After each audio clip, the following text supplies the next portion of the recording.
Hello, everyone. Welcome to the Global Environmental Politics Journal's YouTube channel in our Authors Insights series that we do, where we bring you at least one of our authors for each issue, talking about the paper that they've published with us and giving us their insights into the research that they've done, and which we appreciate that they've allowed us to publish.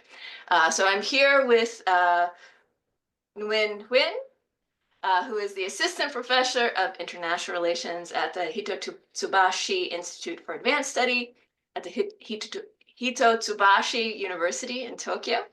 He received his PhD in political science from the Pennsylvania State University, and his research focuses on the international political economy of populism, globalization, and development, which is a perfect match for the paper that he's going to be talking about with us today, which is Right-Wing Populists and the Politics of Renegotiating International Environmental Agreements. We'll have a link to the paper in below the video somewhere, and it is open access. So if you're interested in reading more about his work and what you've heard about today, please click on the link and download the paper. But for now, welcome, Nguyen. And we'll start off with sort of a basic question of why do you think it's important to study the effects of right-wing populism on the design of international environmental agreements? Well, first of all, thank you very much for having me. And I think that's a great question. So when we look at right-wing populists and their political agenda, we can see that it is a kind of like a mix of being anti-globalization, and they have always been very against globalization of open trade and free trade and international cooperation. At the same time, we see a lot of right-wing populist parties and politicians having very public views of being anti-environment. So we can see them reject the scientific consensus on climate change. They dismiss the human effect on climate change and the environment, and they espouse the benefits of maintaining the reliance on fossil fuels and the production of fossil fuels. So with that, we can see that international environmental agreements is some kind of like an intersection of the two things that right-wing populists are against. They are a product of the international effort to cooperate to resolve and address transnational environmental issues. And so it is important to see why they come after these international agreements. We can see that there has been a lot of public attacks by right-wing populist parties in power against international agreements like the Paris Climate Accords or the UN Forum Convention on Climate Change, a framework on climate change. And you can see that with current events, we can see that the US has withdrawn from international agreements that the Paris Climate Accords. But behind all that, under the surface, we can see that the universe of international agreements is not just big and controversial and highly visible agreements, but there are a lot of different types of agreements. And so I think it's important to see what is actually going on and how they are seeking to influence these international agreements, first for their benefits and how they can, and this is a interesting thing, is that how they seek to change the shape of these international agreements and the shape of the nature of international cooperation moving forward. Okay, so there's the big news stories out there that everybody's seeing, but then you're also concerned with what's going on that isn't getting as covered as much, but which might be undermining these international environmental agreements. And your paper in particular focuses on flexibility provisions in the agreements. And so what do your findings tell us about the relationship among right-wing party political control of legislatures, which I think is your main explanatory variable, and the flexibility provisions in EIAs? Yes, thank you. So in order to know the influence of right-wing populist parties on the design of international environmental agreements, I think it's good to know what these are. So flexibility provisions or flexibility clauses in these international agreements are these clauses that allows members to temporarily deviate from the terms and agreements of these international agreements. The analogy in the world of global trade for these trade agreements is these provisions allow members to temporarily raise its tariffs or temporarily withdraw from the agreements in the events that might face uncertainty in the future. So very similarly, these environmental agreements do have flexibility provisions embedded in them to, first of all, facilitate members to join these agreements and be members, and to guarantee that these agreements have members and they can cooperate into the future. But at the same time, there is a trade-off between flexibility and the effectiveness of these international agreements. So why these right-wing populist parties are pursuing flexibility provisions? In that, first, we know that they are against globalization and international cooperation. So this will be the kind of like the foundation of their campaign promises that they make to their core constituents when they are campaigning. And in these elections, they make promises to prioritize the constituents, to protect these constituents from the dangers of globalization, because these core constituents, they have economic grievances. Usually, they are those that are employed in these industry, these manufacturing sectors, or even like these natural resource sectors that has faced cut off kind of like the increasing unemployment rates, and they bear economic grievances. And so these right-wing populist parties, they tap into these grievances and they promises the revitalization of the industry in this country and to prioritize the development of these natural resources sectors that can help these constituents. And so with these promises, they can energize these voters and vote them into power. And so once they are in power, they have to fulfill on these promises and to deliver these key promises to their constituents. And when they have, I would say, a substantial control over the legislature, or at least a plurality or majority, in a sense, they will have, first of all, more pressure from their constituents to deliver, or else they'll lose reputation and their future chances of staying in the power, getting reelected. And second, they have these leverages on the international level. So when they are at the negotiating table with other countries, these other states, other members that are negotiating these international agreements, they are aware of the control these right-wing populist parties have over their domestic legislature. So they know that they will have a significant and credible threat that if their demands of getting these flexibility provisions are not met, they will walk away from the negotiation process. And this is a credible threat because they had already made these promises. And if they're not delivering on them, they will get punished by their voters.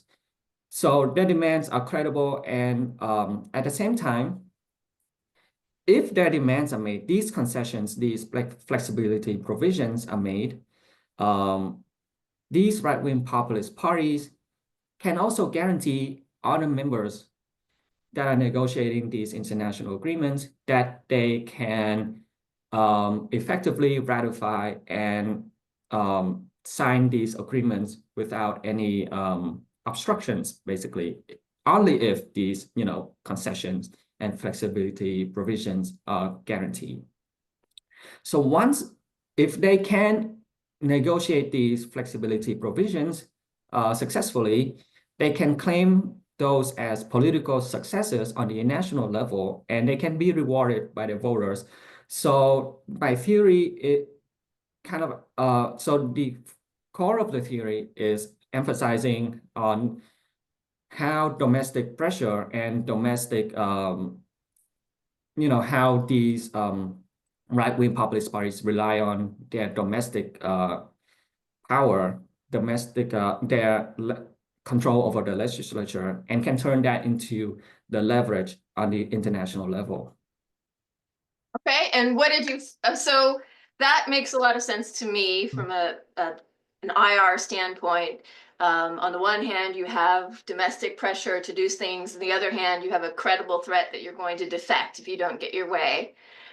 So what did you find? What did you did a quantitative study Yes. looking at, I Oh, think, yes. many years, if I Right. remember correctly. So to empirically test that, I use data on the legislative seat shares. So that would be the percentage of seats held by right-wing populist parties, and that would be my independent variable. And my dependent variable, the outcome, is the flexibility of these international environmental agreements. And my time period of observation was between 1980 to 2017.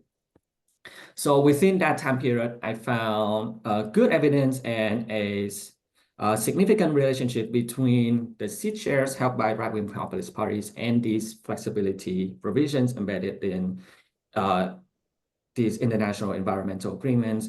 And I think the relationship is quite strong and robust. So there's pretty solid evidence supporting my theory. Okay, and it's actually kind of surprising, at least to those of us who are more focused on the global north, that that time period even shows that this is occurring.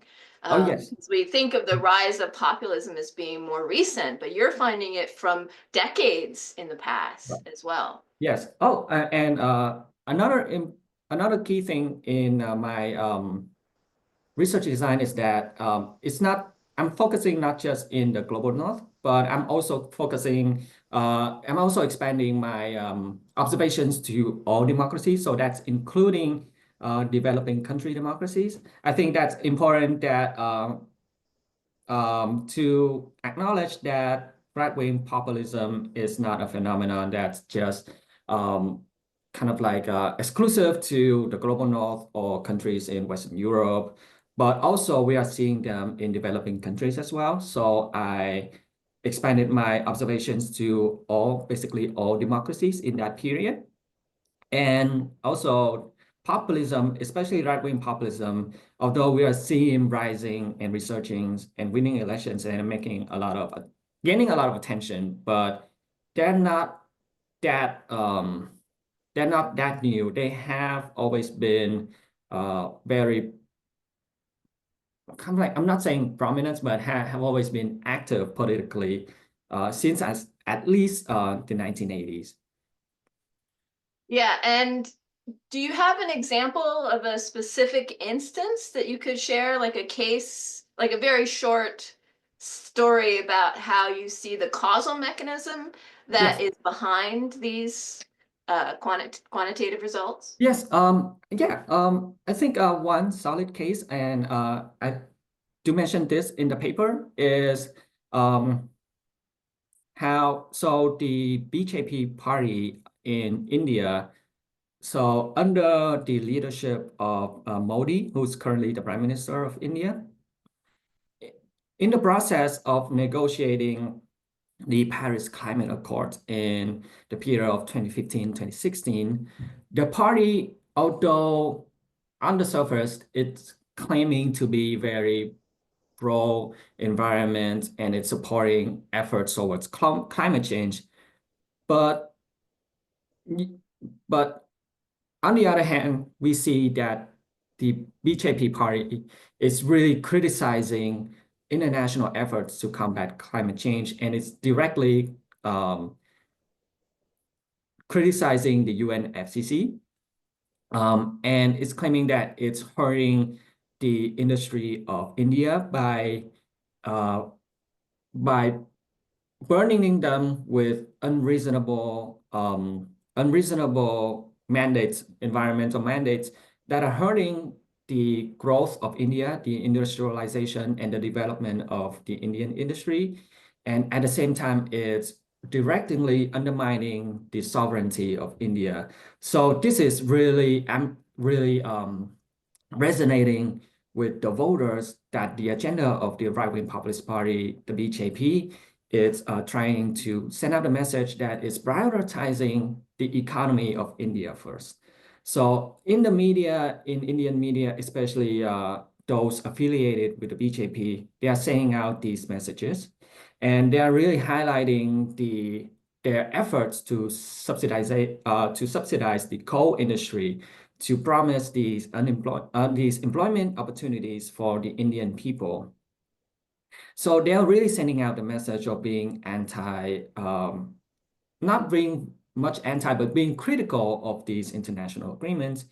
But when they are going to these the negotiation process of the Paris Climate Accord, you can see that the chief negotiator of India, he really made the strong criticisms against other countries, especially those that were in the global north, of being unfair towards India, and they will really demand these safeguards and flexibility to protect the Indian industry. So we could see that process is going on in the process of the negotiation of international agreements. We're also seeing kind of like similar sentiments going on with countries like Turkey as well, where the President Erdogan was also very critical of these international agreements, and they use these kind of like energized sentiments to turn that into their demands for more flexibility in the negotiation process. Okay, so there's a lot that has been written on the role of democracy versus authoritarianism and how these different domestic level variables affect international environmental organizations or agreements and negotiations. How do you see your work contributing to that broader literature? Yes, so I think my work is not really challenging any established understanding, but I think it complements very well what we have already know, like what we already know about populism, and especially right-wing populism, in that they are carrying a very strong sentiment of being anti-globalization. And they are really tapping into the economic grievances of these domestic constituents who deem globalization as being unfair to them and hurting their economic well-being. So it's really it's really a good I would say like a good addition to that. But I think a good contribution that the paper has is not only just recognizing the role of right-wing populism in the global north, but it's a phenomenon that is prominent globally. So many developing countries, while we don't, in those countries, they don't have the sentiments of being anti-immigration like these populist parties in Europe or in the United States that we see. But there's but yet they are very supporting of these right-wing populist figures. And the reason is that they're really tapping into the economic grievances of these people, of these their domestic constituents. And these right-wing populist figures, they are at the same time embracing their own economic policies that is really embracing what we call as economic nationalism. So in order to push forward their agenda, they will seek to attack international cooperation, and they will seek to dismantle these international efforts to cooperate on issues. It's not only just economic issues or security issues, which has always been the focus in our discipline, but we are also seeing that with environmental issue as well. So I think it's a good contribution. And at the same time, we can see that it's not that they are just threatening to walk away, and right-wing populists, they are not engaging in something that is abrupt or fast, but it's a gradual process of gradually eroding the effectiveness of these institutions and to replace them with less effective agreements with those that have less enforcement capacity. Okay. That is very interesting. I think with most of the literature on democracy, it tends to be, we find that democracy is important if we measure it in one way. We find that it's not important if we measure it another way, right? So I think there is something to say about your work, though, in that you're taking a particular important component of democracy, which is whether or not you have this populist party dominance, which we've seen sort of other people have looked at just conservative versus liberal dominance in legislatures and also in executive branches and looking at that. And so I think it's really great that this paper takes that a step further and says, you know, as we're seeing this rise of populism, what's happening? And I love your point that it's not necessarily a binary effect, and that it is this gradual change over time that you're documenting. I don't know if this is a question you can answer, but it's interesting to me to think about, is it possible that you wouldn't see a linear increase, but a exponential or a geometric increase? So we might see slow erosion over time initially, but then as these populist movements pick up power, and then as they potentially also become much less democratic, as I just literally this morning heard about various things Hungary was doing, and also Turkey to reduce the competitiveness of their elections. Is it possible you could see a ramping up? What do you think about in terms of the future as well? Like, what are your implications of your work for understanding populism in the future? Yes, I think I think you have a point there, and and to be honest, I haven't thought of it that way because it's I think it's what they engage in is the gradual erosion of these institutions. So we can see that very clearly that they first start with the attacks. They rely on misinformation, but there are still checks and balances, institutional checks and balances in place domestically. But as they are, first of all, they will undermine public trust in these institutions. To remove these kind of like support and to claim that they are the sole representative of the will of the people, basically. And so to do that, they will engage in misinformation and even disinformation to start to gradually remove these checks and balances. And once, I think when they reach a certain critical point when there are no accountability left, and then there's nothing to tell what they can do because they can just engage in whatever they want.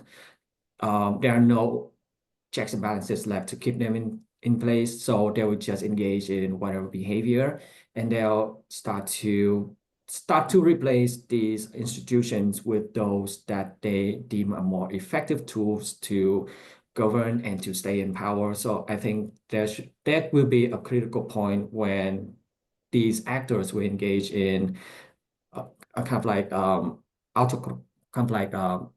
autocratization of these democracies. And I think this is important to see as well, because what is going on domestically in these countries will translate to on the international level.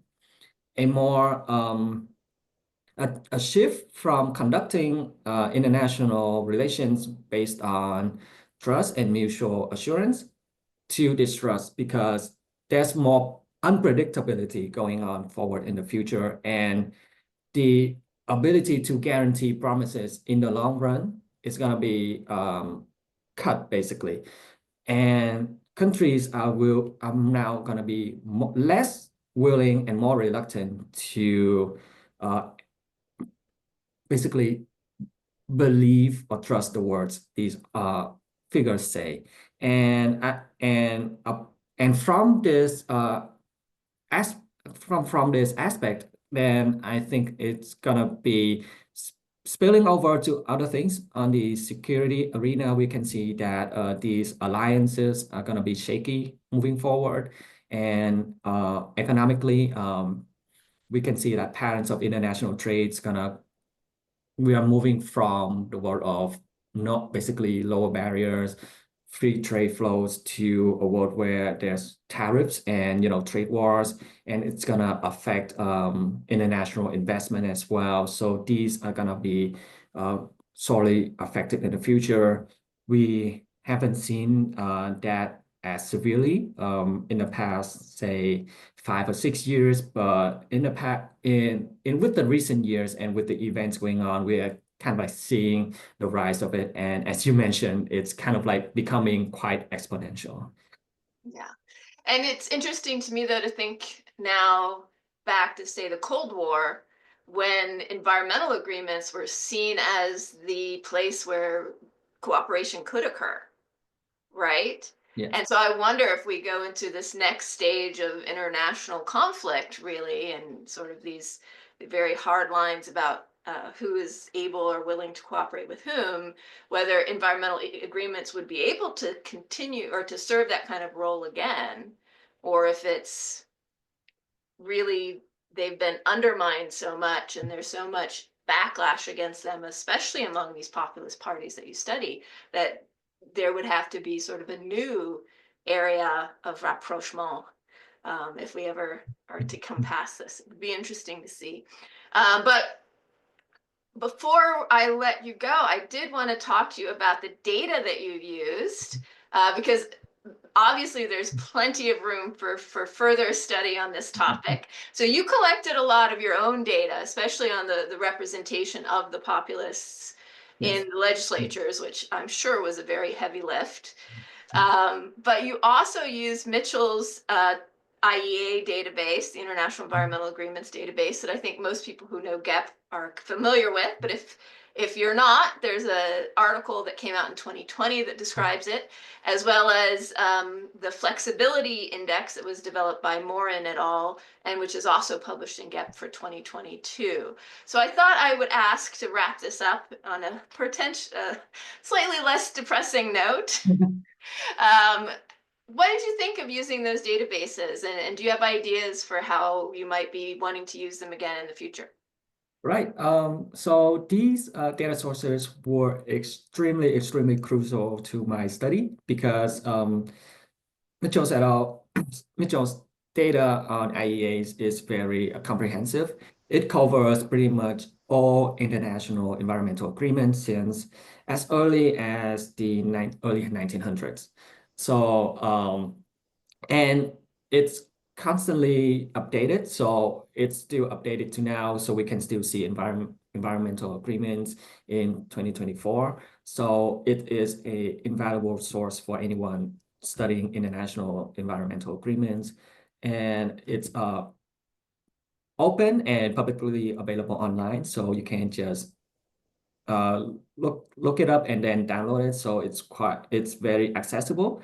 So is the data on the flexibility provisions of these international agreements. These two databases are linked together. So it's easy to connect these certain agreements with their own flexibility provisions, and we can know the number of member states. So that's important to know if you're approaching this from the standpoint of seeing the effectiveness of environmental agreements, if between bilateral agreements versus multilateral agreements with multiple members. And we can see the scope of these agreements. And I think that's important as well, because not all environmental agreements deal with pressing issues like emissions or climate change, but they're also dealing with other issues like biodiversity and natural resources. And these are very neatly categorized.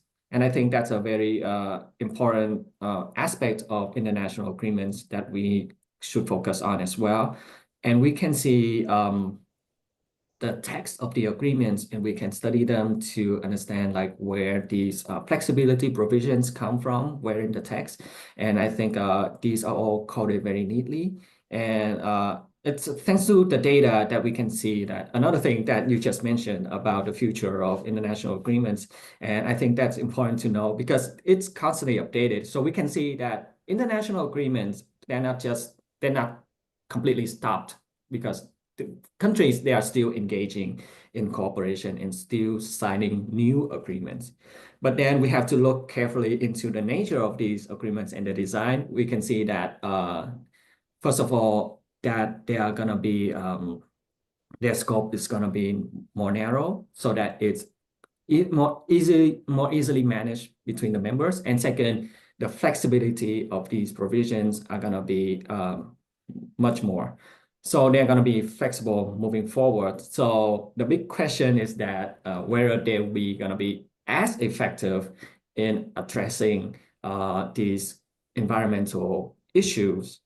It's going to be a bigger concern even now, because as you know, there's a lot of criticisms against whether these international agreements are going to be effective in addressing environmental issues to begin with. Yeah. Yes, and the big question, which has always been, if they're not effective, why do states keep negotiating them? Right. Right. And whether or not whatever benefit states are getting is going to change as we see changes at the domestic level. All right. Well, this has been very interesting. Thank you so much for joining us, and hopefully others will be interested too as they watch the video on the Global Environmental Politics YouTube channel. I will just put in a pitch here at the end to say, please, if you have papers that are global or at least international and comparative that deal with environmental issues and that have a political component, especially related to power spoken more broadly, please do submit those papers to Global Environmental Politics. We're happy to keep this type of conversation ongoing in the journal as well as in the field as a whole. So thanks again, Nguyen, and I hope you have a great rest of your day. Thank you very much. Thank you for having me.